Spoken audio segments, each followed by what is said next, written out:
that my participants, much like myself, came to the route of special education or working with children with disabilities from what I would call an ability or lack of awareness, because we're going to watch our ableist language, but also from a space of really being excluded as someone without a disability who was relatively academically okay, who was tracked in classes, in sections, in school buildings, where they never encountered people with disabilities, teachers with disabilities, students with disabilities. You might have seen a peer in your neighborhood, but that didn't mean they went to your school. I think the most impressive person I talked to, I asked, where were the children who had IEPs in your building? That was an interview question that each of my participants had to ask. And all of them said the same thing: on another floor, in another room, back behind a library. And then I would say, well, what happened to you? Oh, I got bused to the good building. Oh, I got put over here. Oh, I had to go in this classroom. I passed a test and got put over there. I failed a test and got put out of something. And so we didn't have language for what ableism looked like on our side of the house. We had language for what happened to those with disabilities. And so when many of the principals went from students to teachers to principals, they'd actually never seen inclusion. So now we want to have educators include children in a model that we've never seen before. And so that is what my study helped me to see. Okay, we want an inclusive model. We want to be more inclusive. We want to have social design justice, but we actually have never seen it. Oh, it's got it. We're going to record it. Go team and show my mama. So the outcomes were that ableism is pervasive yet invisible. I actually didn't even know that word until I started the program. And what I thought it was, my definition changed over the course of my study, and it continues to change to this day. Second, educators have power and choice in upholding expectations. So some of what we are doing is because if it worked for me when I was in school, then it has to work for the other students, not realizing that the entire system conspires for the success of some. And finally, education practitioners have to reflect on their own identity development. Many of us are here on the backs of others who weren't allowed in our spaces, especially those of us who are teaching in higher ed, who have made it to the top of higher ed or to a terminal degree of any kind. We were often the ones that were isolated from the students who were told that they can't. And so there's a reality that we have about what it means to struggle that we actually don't understand, because struggle for us looked real different from what struggle looked like for other people. So when I started this, my first endeavor was to sort of look at, okay, what are disability justice researchers talking about? What are they saying? What is their story? What is the thing I need to know? And I think that these two were the most interesting, profound quotes that smacked me in the face. And it highlighted, one, disability is not something defined by those who are deemed disabled. It's defined by those who are not disabled. So those who do not carry the educational disabilities, those who do not carry the physical disabilities, decide who is capable, able, willing, and productive enough to participate. Secondly, the act of disabling somebody or something is the literal act of othering. And othering happens by race, by gender, by socioeconomic status, by quick wit, by speed, by all of these things that happen so quickly, we actually don't even realize that we're engaging in it until it's far too late. Because again, if we have the body, the mind, the skill set, the quick wit, I can crack a joke, I can pick up a joke, my hair curls the right way, I was put in circles that protected my awareness of what was happening to other groups. So I had no clue. And that's how ableism works, that's how othering works, and that's how disabling works. I also then began to look at those who identify as having disabilities, but also identifying as people of color. Because what I noticed is that I found myself really struggling with this idea of ableism only explaining the experience of those with disabilities, when as a Black woman, who has a mother whose grandmother was born on a sharecropping plantation, racism is disabling. So when you talk about who is allowed to be included and excluded, physical disabilities carry the same weight as skin color, particularly for those who are Black. It also really impacted me as a teacher when I decided to teach in a general ed program and encountered for my first time an Asian student with a learning disability who didn't know how to ask for help because the belief for her was that she should already get it and she should understand it, and therefore nobody had ever helped her before. And meanwhile, I'm on the other end with the Black students who are like, everybody said I can't do it, so who's going to help me today? And that was the first time I'd ever seen, oh, this sword cuts like always. Everybody's going to catch it. Okay, let me keep digging a little further. But this is where my definition of ableism came from. And so for me, ableism, it's a value system. It's rooted on what our laws, our practices, and our beliefs teach us, tell us, and remind us of who should be included and who should be excluded, who is in and who is out. And so when we think about it, for me, I looked at it as race was this act of categorizing. It's like the balloon. Ableism was the air that let us say this one's good, this one's bad, this one can't, this one can, this one doesn't. And so it's the thing that pits us together between groups and within the group.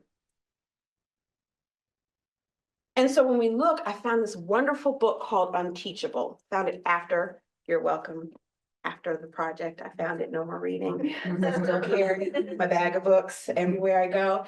And what I appreciated is that for the first time I saw someone put into actual words what it felt like to be someone who assigns disability status. We are a country that is completely fetishized, fantasize, we count, we group, we sort, we classify. And because we are so worried about hierarchy and numbers, that is the language of ableism, particularly in education spaces. If you can't do it fast enough, quick enough, long enough, can't think hard enough, all those things, this is where we start to see it. And this is where we give license to identify students or bodies that don't have high enough numbers to be put in a category of other. And I found another person who I appreciated. His book is called Academic Ableism.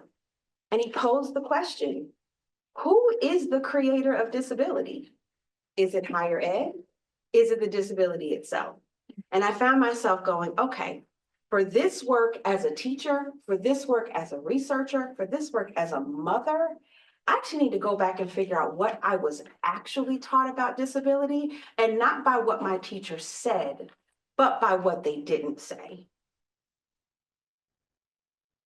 I put that in here. I don't know where I was going with that, so we're going to fly with it. It was likely related to, there's a song by Paula Cole, dating myself, because remember, I'm not a day over 32, but Paula Cole's Hot in My Day. And she had this song called Chiaroscuro, which was talking about these images of black and white. And this idea that for everything we do have, it's born out of something that we don't, and vice versa.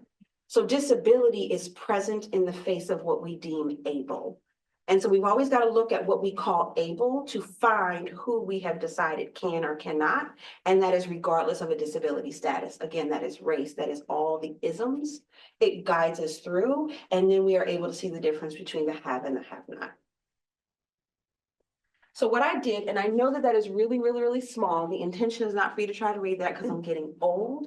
But what I did is, as I was preparing for my study, what I realized is, in talking to different participants, talking to my cohort, listening in meetings where people were talking about children with disabilities, just regular meetings where they were just shooting the breeze, I wrote these notes, and I still remember to this day. I had this picture on a piece of paper, and I drew, and it was this picture of a little girl's face crying. And I kept going, do they hear themselves?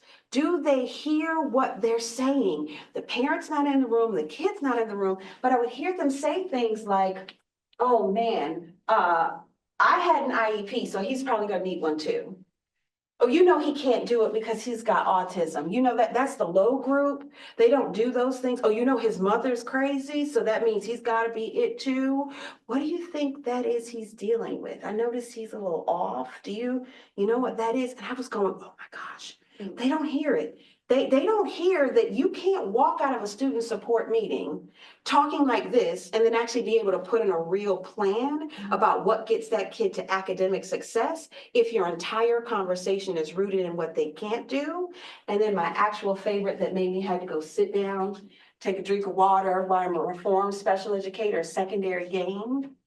The number of times I got credit for being the Lord's work. You're such a good person working with those children.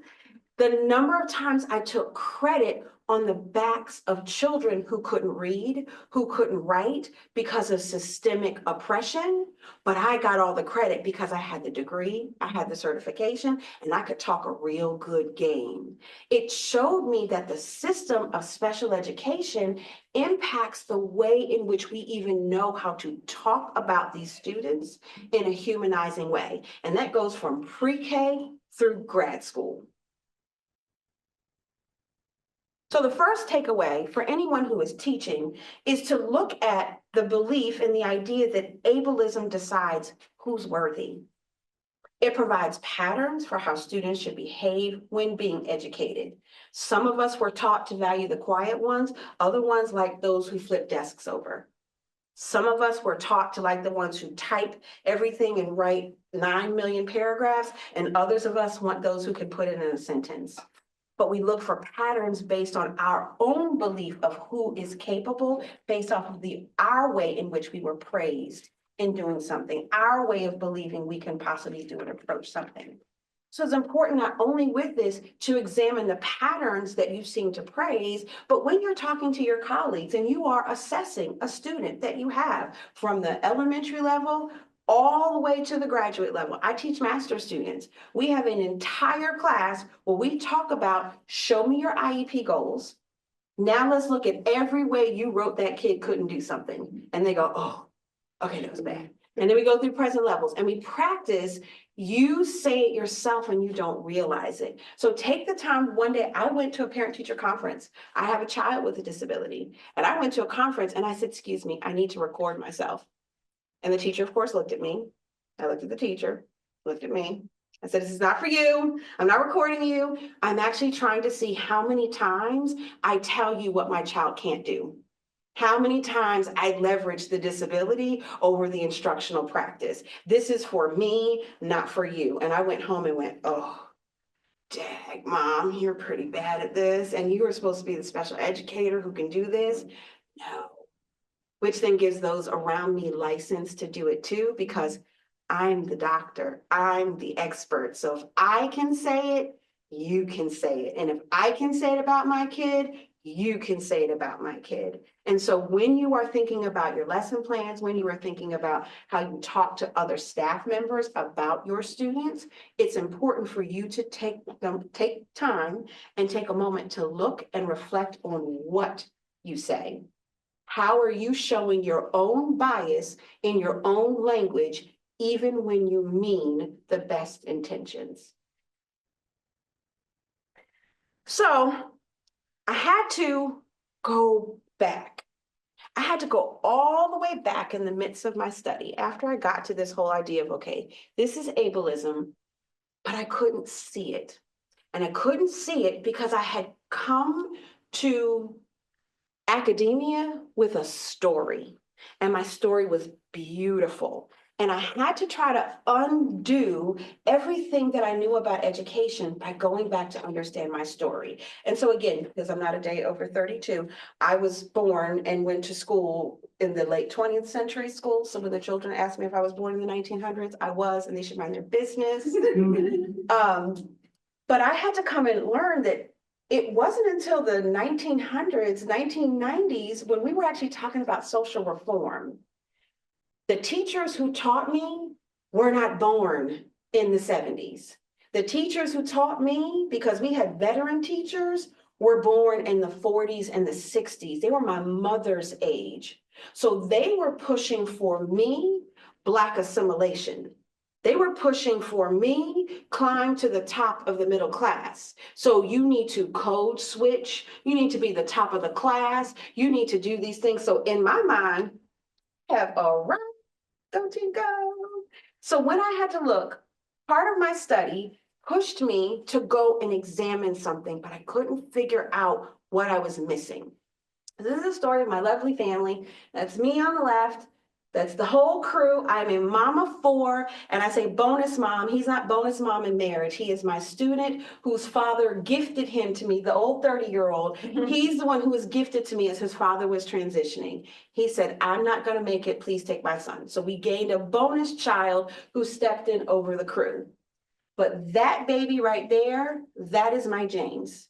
He was allowed to participate in my defense, which is amazing. He was in my research. He was a participant. He was also somebody that sat right there as I defended, as someone who walks the earth with an IEP with a disability. That is the year I had to go and apologize to him, because as his mother, I couldn't teach him. But I didn't know I couldn't teach him. I thought I was doing everything right because I had a master's degree from American University. I had a bachelor's degree from American University. I was president of my class at School Without Walls. You couldn't tell me Jack Rabbit. I knew what I was doing, so it clearly was him. And I went to a training where they had first started talking about the science of reading. And they introduced me to these things of symbols and sounds, and I went, no, I messed up. I've been doing it wrong. No, I messed up. And the thing that they highlighted is that in schools, only a third of the children pick up whole language. Only a third. That meant 2/3 of the other kids were struggling. But you know why I didn't know? Because I was gifted and talented. And I was in all these other classes and I had to go, okay, I need the story. I need to know what happened. So let's go travel back to the 90s when Janet Jackson was the GOAT and Francis thought my bangs needed to be bigger than life. So this is a picture of my mom and my sister and I think I was roughly about 7th grade in this picture. It was quite tragic. Those bangs were horrible. Father was on the other side and I had to go, okay, little Brandi, what happened in junior high school? And you know, hey, ask the universe for something and it comes. I was on Facebook and somebody was talking about their experience in junior high school. My junior high school, I was in the math and science program. And I got to arrive to school at 8 o'clock in the morning. And it was a neighborhood school. But the way it was sold to me was, oh my gosh, you're transporting 30 minutes away to go to this top program. Nobody can go across the first floor. You're over here. It was strange that it was a predominantly Black school in a predominantly low-income neighborhood, but all of the white children who attended that program were in my class, and the 2 Asian kids were in there. So it was like, oh, it's diverse. No one else had that experience, but I didn't know because I got there at 8 o'clock. They would shift us where at 9 o'clock is when we would go upstairs because the kids from the neighborhood were getting ready to come in. I knew they were there. And then we'd go to lunch and they were going upstairs. I really thought that big old building was for us, and the kids just sort of appeared at 3 o'clock. It wasn't until somebody wrote a post and said, you know, the kids with the IEPs were in the basement, right? Like, what? And then somebody else said, yeah, well, the kids on the 3rd floor, they all had like ankle monitors on. You didn't know that? No, I had no clue. And for the first time, I realized that my definition of success was on the backs of every child who was denied my teacher, my program. I got to go to NASA summer camps. We got special lunches. They lied to us and told us Hillary Clinton was coming or Chelsea Clinton was coming. It was a lie, but we didn't know. They made us feel good because we had the white kids in our class, so we were going to gentrify. Like, these are all the things they're telling me Black excellence is and Black academic excellence is. There's no child with a disability in that classroom. There's no child who struggles to read. And if they do, you better damn well believe their parents lied because they wanted to stay in that program. So they were going to do whatever it took to keep their child there. So when I go to teach my own child, I don't know about this world where kids struggle and just don't get it, because I never was in a classroom where that was a thing. We all eventually got it because we were all handpicked and kept away from the other 2/3 of the building. We didn't know. So imagine carrying that with me into my work as an educator. And now I've got to teach children in schools who are not getting it. Can you imagine the number of parents I just said, it's fine, everybody gets it. LD just makes you not get it. It's fine. You got to fail a test to keep that label. It's no biggie. It's great. No idea. No idea. None. So the historian in me had to go back to this chart. So I'm going to try to walk in the middle of the camera the best that I can. I love me a good visual, y'all. I do. So we looked at this the first time, and it's the same exact graphic. But now what I want you to do is we're going to follow that Sankofian principle of let's go back when we look at the purpose of schools. So the purpose of school, what's in the pudding, what was created in the beginning, is that the purpose of school was to be able to be a public good for people to be able to actively participate in religion and to actively participate in democracy.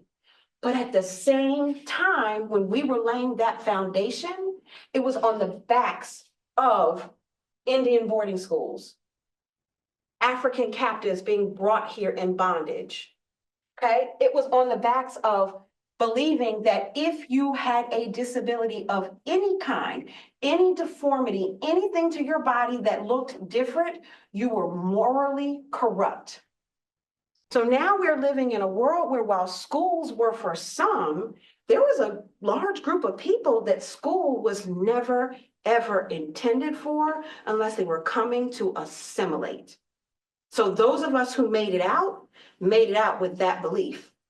But we didn't know that, because by the time we get here, it's not until the 1920s where we now have we have emancipation here, 1890s. We now have Brown versus Board that hits us in 1950s, where for the first time they're saying, let's put them all together.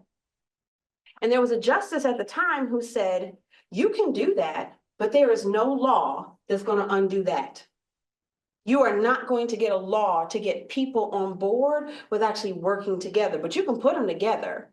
And the ask at the time wasn't for integration for the purpose of me being around you. The ask of integration was, I, as someone Black, I need access to your tangible resources. There are things that y'all do in white spaces that we don't have access to. I don't want to be near you, but I want access.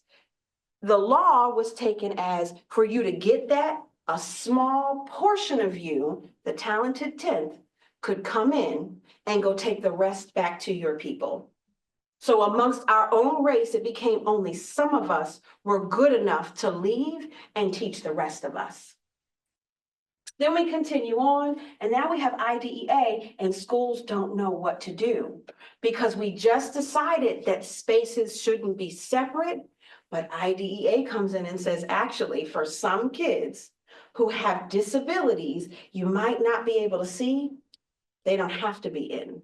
And so in DC alone, when DC integrated, 20% of the Black population immediately went into special education, and that number has not dropped since. Wow. It has not changed. And that is with years of educators coming through the system and saying that I'm here for social change. I can't change what I don't understand. Okay? So when I thought about what schools sit on and they uphold white supremacy, racism, ableism, and eugenics. Through our testing, through our labeling of schools as being good or quality teachers, I will never forget. So my mother was devastated. I mean, like devastated. Her dream for me was to be a doctor. She finally got it years later. She was fine. But be clear, when your girl went to undergrad, she was like, ooh, teacher? Not lawyer teacher? She was not okay with it. And then the last thing she said, I mean, again, I said like I went far down the street. She said, could you at least go to like teaching like private schools? Mom, we all take classes in the same classroom. You mean to tell me they pay all that money and y'all in the same damn class? Yes, Mom, it's all a gimmick. It's all a thing. But it became, for some people, this idea that like the better the school, the more private the school, the more choice that you have, the better the program. And therefore, it created this tension in schools, particularly for students who are disabled, whether that be by race, ability, gender, height, all the things that we disable children for. They suddenly didn't have a place to go because the general program that was already struggling is now divided into these private sectors where people are trying to do colonizing land grabs to get to the best school possible. Not realizing that if teachers don't know how to dismantle that crap, they are actually reteaching parents, students, and colleagues that there are just some children you can't teach. They're just here to get vocational skills, little toilet training, send them on about their way. That's all we're here to do. Teachers aren't equipped to address that. They're not equipped to handle that. And so takeaway 2 is every year, educators at the end of one of your classes, doesn't matter whether you teach 1 class, 2 class, 40 classes, sit back and reflect on your experience. How many times has a student brought forth an educational experience that you can't relate to? Go find out why you can't relate to it. Was it your school? Was it your program? Was it something your parents told you? You're the smart one and they're the dumb one. Who taught you that this student didn't exist in the world? Because we are living in a time now where, thank God, Lord knows, I have no idea how he's going to do this, but my son is going to college. And my son is going to college not because I think he's ready, but because they have relaxed every standard. And institutions repeat institutions. So he's either not going to be reading in high school or not going to be reading in jail, but he's still struggling to learn how to read. He has dyslexia, and that's not going to change. But high school, colleges now are not having entrance exams. They're not having things that are barriers to my son. Now, I'm still broke. They better give him some money now, okay? Because I'm good and broke, and I got 4, and I was clear. I can't put my booty on the pole for you, so get some scholarship money. But what that means for him is that he's going to go to school and be faced with professors who are actually shocked that he's still struggling to comprehend grade level material. And they're going to have to find a way to deal with it, especially because this radical special educator is ready to chomp on tail. Okay? But I didn't know how to do that before. So definitely go back and look at your experiences. And every time you encounter a child that had something different from you, go ask your friends, go ask somebody else, go ask a teacher, who was where in my building and why didn't I see this kind of kid? So now we're going to move into this final part where now I'm a huge crusader of dismantling this idea of the medical model. So we start off with, and I don't know where my time is because I can run my mouth. We could listen to you all.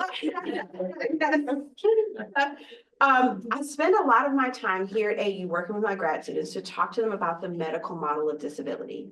And the medical model of disability, as we saw, started off with religious. So originally it was if you are different in any way, there's a religious issue. You are not pure, you need to go pray and your club foot will get better, right?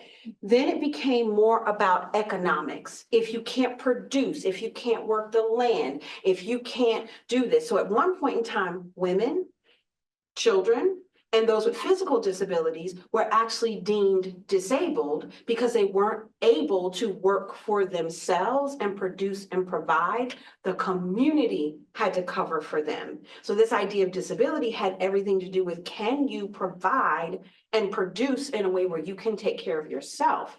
On the flip side, for those of us who identify as Black, our ancestors were more helpful when they were disabled.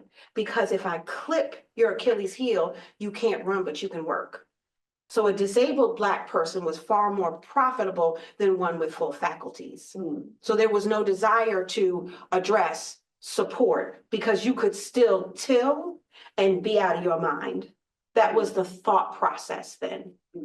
Okay, so the medical model, if you ever go and look, places the problem, all of society's problems, all of society's ills, that whole timeline, it places it in the child. It says if you have, this is the exact definition of specific learning disability, it's very, very small, but it's essentially that you have a psychological disorder that prevents perfect thinking, writing, speaking, all the things. So basically, you can't learn in my class, it's got to be a specific learning disability. And I don't know why it took me being in this lovely lady's class to go, wait a minute, how did I know it was a neurological disorder? We didn't like crack open brains and like look at things. Why was I calling it that? And why was I never questioning the instruction? Why was I never looking at the standard? Why was I never looking at the way the classroom was designed and the curriculum and the materials? I went right to the child. Emotional disturbance is the same way. You have behaviors that are pervasive for far too long that you are deemed disabled. And we have Black children, particularly in DC, but it is everywhere. You will find white children walk through that door pretty much by the definition, meaning it's medically based. If you are someone who has schizophrenia, if you are someone who is working with a therapist with a mental presentation that you are working with someone with, that's what we find white children. Black and brown children, you flip over the desk for this foolish program, you are also in the same boat. So acting out, the act of defiance, the act of noncompliance gets you labeled as the problem, even though the test scores are showing us it's the goddamn schools. But we have language as educators to put the problem in the child because we don't have language right now that puts the problem on the system. I do love these. I can laugh now. It was a hard time. It was a very difficult time, but COVID showed us for the first time what it feels like to have someone who has to disclose a status to get help. The medical model requires that for you to get help, for you to get an extension, for you to get anything extra, you actually have to go tell somebody something's wrong with you because somebody put it on a piece of paper and they then have to look it over, decide amongst themselves and say yay or nay. COVID was the first time when we would do this. Don't come to work. Don't come. Whatever you're gonna do, I'll pay you. Just don't come. Do not do it. That was the first time you actually saw people treating each other like humans. Because you said it doesn't work, I believe you. Because you said you don't fit, I believe you. Because trust me, if you're willing to go in a grocery store like that, I got no choice but to believe you. And so COVID actually taught us what a world could look like when we actually start to believe people when they say the system is jacked up. Because this is like the only way I can access the things that I need. And this is what I have to go through. This is the hoop I gotta hop through to get there. It opened a lot of people's eyes to what we call accessible and how we ask people to get and give access. And so I really subscribe to the social model of disability. And so what we started to see is like on that big timeline, once you get to the end, right around that social reform, when our teachers were entering into the workforce and many of us were being born, now you start to have people saying, no, disability isn't the problem. Me in a wheelchair, me using an AAC device, that's not the problem. The problem is actually y'all. You all don't have structures in place that make it easy for me to access. So instead of you breaking your system, you blame me. And so the social model is something that I push for my teachers, but it's also something I push in the school district where I work, where I ask people to consider what's surrounding the children and not their home. What's in the school building that makes it difficult for them to access what it is that you're doing? What barriers are you putting before them? And so if I have time, I have this to show because you gotta show this. Wait. So.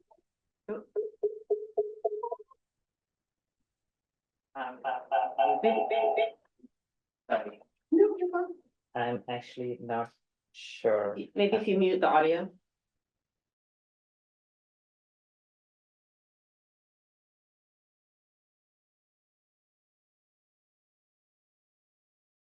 one like college try, we can do this, we can figure this out.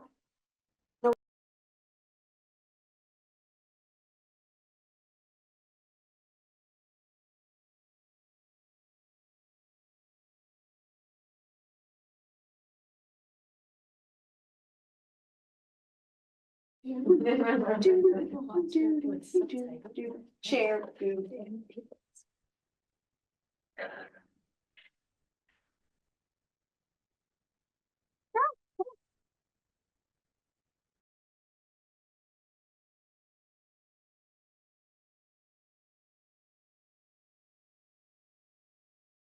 You assume that I cannot drink a margarita, so you don't serve me a margarita? So I don't drink a margarita. Your assumption becomes reality. And parent.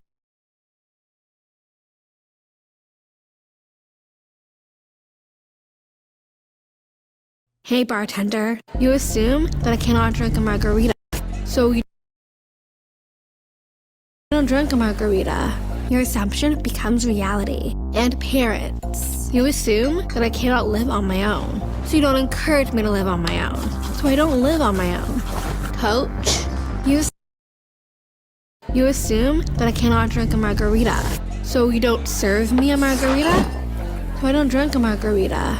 Your assumption becomes reality. And parents. You assume that I cannot live on my own, so you don't encourage me to live on my own. So I don't live on my own.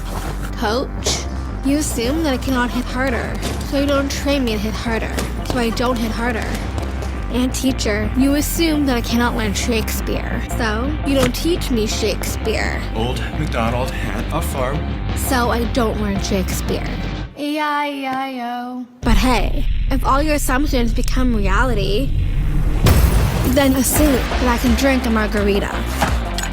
So you serve me a margarita. So I drink a margarita. Assume that I can live on my own. So I live on my own. Assume that I can hit harder. So I hit harder. Assume that I can learn Shakespeare. So, what fools these mortals be? I learned fucking Shakespeare. You assume I can't swear, right? Assume that I can do that job. That I can go to parties. That I can have sex. That I can be on stage. Assume that I can. So maybe I will.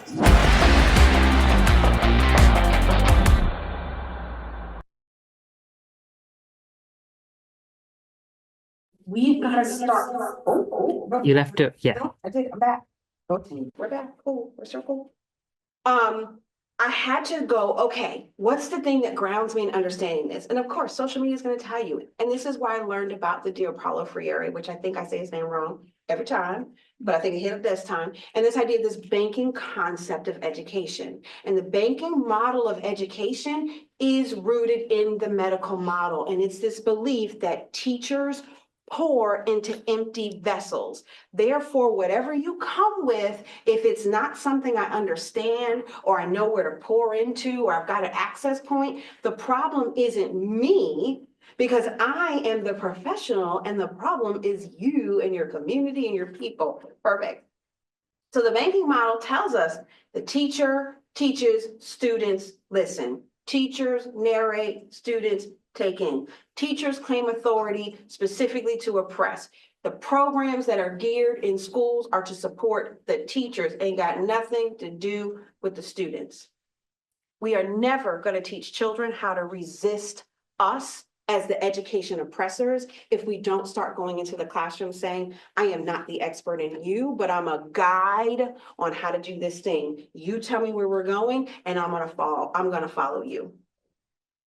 So my final takeaway, explore your syllabi for evidence of preference and behaviors, communication styles, and timelines. This includes deadlines without feedback and the requirement of proof for accommodations. I had a student this year who I believe might have taken an incomplete because going to disability services took too many steps. And I said, sit down, tell me everything you need, and I'm gonna put it in the curriculum tomorrow. We don't need disability services for me to treat you like a human. Things like, can you record the class? Yes, boo, record the class. I'm gonna tell everybody's recording, so don't say things you don't want recorded, but my friend is gonna be recording. Any questions, come see me later. Timelines were things where, as long as you can show me mastery of content, I don't care when you turn it in, because who's to say that you got it the day I assigned it? As long as you got it before the end of the semester and my time to grade, because I do have 4 children and a mommy bus, we could work together. But make sure that your syllabus provides opportunity for someone to get what they need without having to disclose that something is wrong first. Eventually, my students did tell me in the master's program, I have this, I have this, I have this, I have that. Great. Because I felt more like a friend and a guide, because I never asked. I never wanted to know what was wrong to give you what you needed. I figured if I give you what you need, you can start saying, I'm someone who processes this way. How do I teach students who may process differently? And now opened up a pathway for them to be better humans in the world to other people who also had experiences that were different from their own. Look at me finishing on time. I'm more than happy to answer them. Thank you so very much. And this was actually my first presentation at the conference. I'm so happy to answer any questions. I thought you, okay, I'm sorry, I don't know what I'm doing. You I have a question real Go quick. on, let's So do I definitely believe in like honoring students' accommodations and everything. But I have a question about honoring students' accommodations and also balancing professional standards. And the reason why I say that is because I teach in the journalism division in the School of Communication, and everything is about deadlines, right? So like if you have to go to a press conference, if you show up at the press conference late and you miss the mayor, then you've missed the story, right? So we talk about how important deadlines are. But at the same time, we do have students who need more time for assignments. And so there are ways that I've worked around this. So like at the beginning of the class, there's an Associated Press quiz that we take that's 10 minutes. So you don't have to take it in class. You can just come to my office and take it, right? There's a story that's due on February 15th, right? You can have more time. But one thing that we're kind of grappling with sometimes when we talk among faculty, among each other, is we definitely want to honor these accommodations, but we also want them to know when they get into a newsroom, they might not have those accommodations. So what do we do in that situation? My initial response and the gut check I got from you, and I appreciate, is we get so caught up in teaching the assignment that we forget to actually teach the soft skills of how do I back map? Because it sounds like to me, this isn't a kid who needs your support with content, maybe, but it's more about how do you work yourself up to that deadline? How do you map that out? And so that kid's assignment may actually be, where are you with creating schedules that match what you need to do? Because I have a little video, but there's if you ever see the Capitol crawl, there's this image of when people with disabilities, specifically those who were wheelchair bound, they were going to demonstrate on the Capitol steps. And so they did this by hopping out their wheelchairs and climbing up the steps, right? And this was their act of saying, I can get to the top. It's not going to look like what you want me to look like. It's not going to be in my time frame, but I can travel the steps this way. The ramp makes it easier. Sometimes our accommodations take children around. Sometimes our accommodations take children around the steps instead of allowing them to figure out what are the skills they need to develop to go up the steps, right? Like, what's that thing? And so I would say in that instance, is it the accommodation or is it discussing what's the teaching practices to allow someone to be timely? Because that's a skill many of our children in general just don't develop until it's far too late. And I think that is my last question here because I have to wrap up, but I'm going nowhere because I know I talked through your question and answer time. So I'm happy to answer any and all questions, but thank you so much for being an amazing audience. Thank you.